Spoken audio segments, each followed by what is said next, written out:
दोस्तों, मैं आज आपके साथ सर्वोच्च न्यायालय के द्वारा जो 16 जुलाई को खास करके जो बुलडोज़र जस्टिस है, बुलडोज़र न्याय है, उसके संबंध में चर्चा करूंगा। मैं प्रोफेसर एस.एन. सिंह राजनीति विज्ञान का प्रोफेसर भी हूं और मेरे राजनीति का रुचि का विषय भी है। कारण न्यायपालिका और जो खास करके जो है लोगों के जो मौलिक अधिकार है उससे जुड़ा हुआ है। आर्टिकल 19 और आर्टिकल 21 जो है लोगों के जो राइट टू शेल्टर है उससे जुड़ा हुआ मामला है। देश में पहले भी जो है जो अपराधी थे और जो इलीगली यदि कोई ऑक्युपेंट थे म्यूनिसिपैलिटी के नियमों की अवहेलना करते थे तो ऐसे मकानों को ध्वस्त किया जाता रहा है।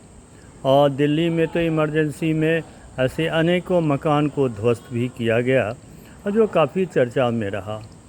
लेकिन बुलडोज़र जस्टिस की चर्चा ज़्यादातर 2017 में जो आदित्यनाथ जी यूपी के चीफ मिनिस्टर बने और यूपी की जो बिगड़ी हुई कानून व्यवस्था को संभालने, बार बार सांप्रदायिक दंगों को रोकने और जो सरकार की जो सरकारी ज़मीनों पर अनधिकृत रूप से जो लोग काबिज थे तो उन लोगों को हटाने के लिए इन्होंने जो है इसको बुलडोज़र जस्टिस का उपयोग किया और बुलडोज़र के माध्यम से जो अपराधी थे, आतंकवादी थे, बड़े बड़े माफिया थे, उनको भी करारा जवाब दिया। इसी के परिणाम स्वरूप जो यूपी में विकास दुबे पर भी पुलिस कार्रवाई हुई, अतीक अहमद उसके और परिवार के लोगों को भी जो है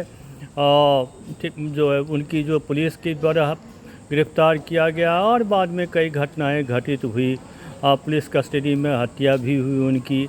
लेकिन उनकी जो अपार संपत्ति थी, मकान थे, उन सबों को ध्वस्त किया गया और गैंगस्टर एक्ट लगा करके इन लोगों पर कार्रवाई की गई।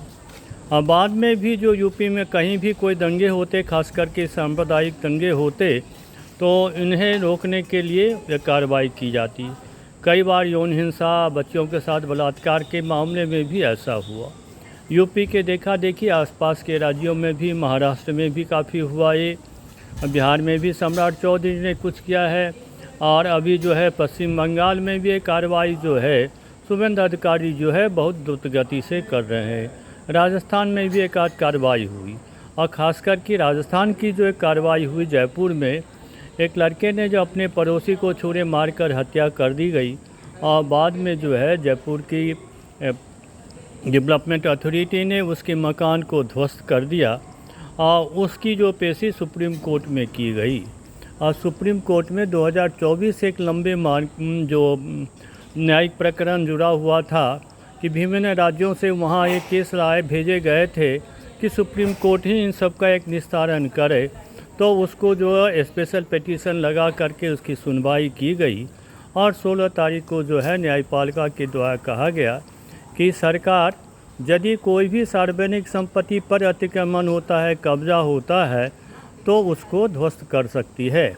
उसमें आते हैं खास करके सड़क हो, रेल मार्ग हो और जो है इन पर भी यदि कहीं कार्रवाई होती है, म्यूनिसिपल एरिया के रुकों का निर्माण का हो रहा हो, तो इन सबों पर जो है उनको ध्वस्तीकरण की कार्रवाई जो है सरकार जो है कर सकती है। और ख़ास करके यदि इस तरह के अनधिकृत रूप से मंदिर मस्जिद वगैरह बनाए जाते हैं तो उन सबों पर भी है जो रोक की कार्रवाई जो है सरकार जो कार्रवाई करती है। लेकिन इन सबों को जो है ड्यू प्रोसेस ऑफ लॉ के अंतर्गत ही किया जाए।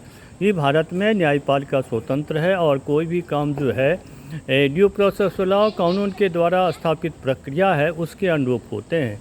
जैसे ब्रिटेन में है रूल ऑफ लॉ है या प्रोसीड्योर एस्टैब्लिश बाय लॉ है, तो हमारे यहाँ जो ड्यू प्रोसेस ऑफ लॉ जो है या जो है इस तरह की न्यायिक स्वतंत्रता भारत, अमेरिका और ब्रिटेन में है, तो उसके द्वारा न्यायिक प्रक्रिया के अनुरूप ही ऊपर कार्रवाई की जानी चाहिए। तो कई बार इसकी जो पालना नहीं हुआ तो कई लोग राज्यों के लोगों ने इस पर जिन लोगों ने कहा कि न्यायालय के रोक के बावजूद भी उनके मकान भवन को तोड़ दिया गया, तो उन लोगों के मामले हाई कोर्ट में पहुँचे और फिर सुप्रीम कोर्ट में भी उसको एक जगह जो है उस पर कार्रवाई करने का जो है था कि उस पर की एक न्याय दें।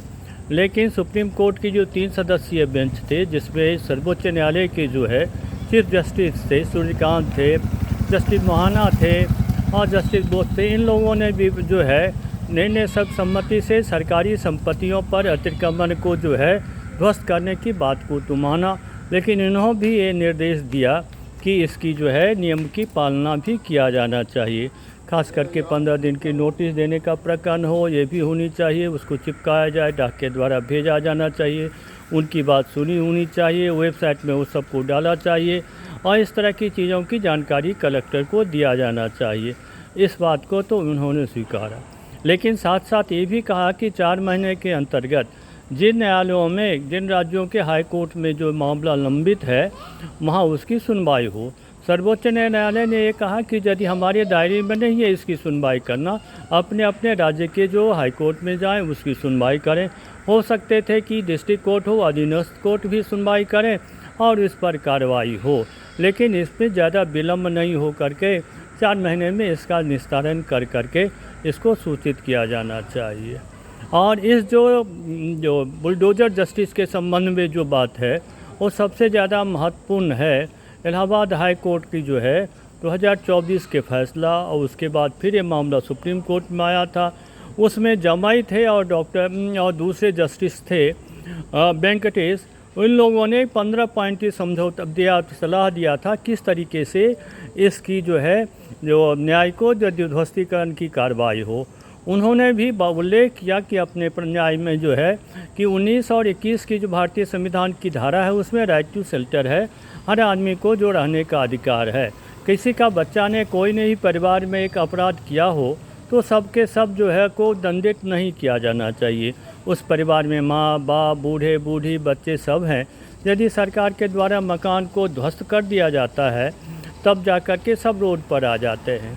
फिर सरकार के द्वारा ध्वस्तीकरण है कि सरकार जो कार्यपालिका, न्यायपालिका और व्यवस्थापिका, वो न्यायपालिका की भी काम करते रहती हैं। अथॉरिटीज़ जो है, जो एग्जीक्यूटिव जो है, जुडिशरी का भी काम करती है और तत्काल न्याय दे देती है। ये भी नहीं होनी चाहिए, कारण भारत का संविधान अभी भी जो है अमेरिका दूसरे देशों के संविधान के सेपरेशन ऑफ पावर है, शक्तियों का विभाजन किया गया है। कार्यपालिका और न्यायपालिका की अलग अलग शक्तियाँ हैं और एक दूसरे के दायरे में उन्हें प्रवेश भी नहीं करना चाहिए, उनकी आज़ादी होनी चाहिए, तो उसमें हस्तक्षेप नहीं करें। तो सरकार भी न्यायपालिका के नाम पर जो है अपने अधिकार क्षेत्र में नहीं लें और ऐसे द्रुत न्याय कर करके समाज में विद्वेष भी नहीं पैदा करें। दूसरी बात कि उनको आया कि बहुत सारे थे जो क्राइम हो रहे थे, सांप्रदायिक दंगे हो रहे थे, तो उसमें ज़्यादातर मुस्लिम इन्वॉल्व थे और उनके ही मकान को तोड़ा गया। तो इसमें लाया गया कि ऐसा भी न्याय नहीं हो कि लगे कि एक धर्म विशेष के प्रति ही ऐसा आक्रोश है और सरकार कार्रवाई की है। दूसरा, कई उदाहरण उनके सामने आया गवाही के सामने कि एक मोहल्ले में यदि एक मकान जो है अपराध करने वाला का है और उस पर है कि वो म्युनिसिपैलिटी का नियम का पालन नहीं किया, उसके मकान को तोड़ दिया गया। लेकिन उसी मोहल्ले में बहुत सारे मकान ऐसे हैं जो उसी तरह से अवैध है, उसको तोड़ा नहीं गया। तो ऐसा भी नहीं होना चाहिए, उस पर भी कार्रवाई होनी चाहिए, तब लगेगा न्याय। न्याय ऐसे होनी चाहिए कि न्याय सही भी रहे, न्याय दिखने में भी हो और लोगों को ये महसूस नहीं होनी चाहिए किसी ही भारतीय को कि न्याय व्यवस्था उनके साथ जो है भेदभाव कर रहा है। तो ये भेदभाव वाली बात को जो है मिटाना भी जो है सरकार की जो है जिम्मेदारी है और कोई भी काम यदि ऐसा होता है तो इस बात पर भी जोर दिया जाना चाहिए।